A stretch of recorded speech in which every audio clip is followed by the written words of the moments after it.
Sa mga kapuso nating mamamalengke pa lang, tanungin muna kung saan galing ang bagoong o alamang bago kayo bumili. Nakataas po kasi ang red tide alert sa Alaminos City.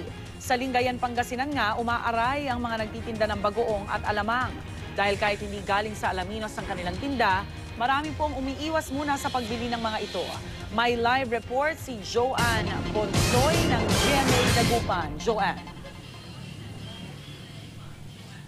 Rhea, aminado nga ang mga tindera ng pamilihang bayan ng Lingayen na tumumal ang kanilang bentahan ng bagoong at alamang dahil sa nakataas pa ring red tide alert sa Alaminos City.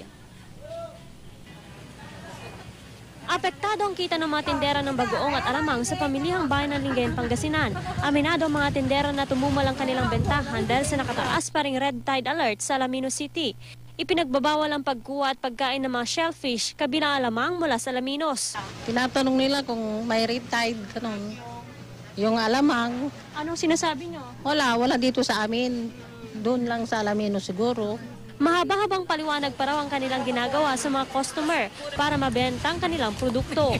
Humihina ang tinda. Kasi sinasabi nila, may red tide daw. Dati nauubos na Aling Helen ang isang balde ng alamang sa loob lang ng kalahating araw. Pero ngayon, hindi pa raw nito nakakalahati ang ganyang benta. Kasi pag may red tide, talagang apektado rin ang ganitong klaseng alamang. Paliwanag ng Municipal Agriculture Office, kung hindi man sa kanilang bayan, inaangkat nilang kanilang alamang sa bayan ng Sual at Binmalay. Kasi ang market supervisor dito, tinitignan naman kung saan galing yung shellfish. Meron silang papel na pinapakita.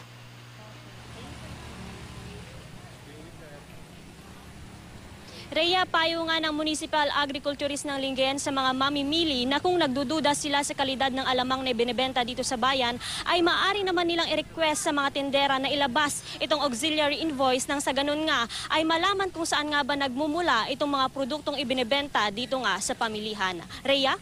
Maraming salamat, Joanne Bonsoy ng GMA Dagupan.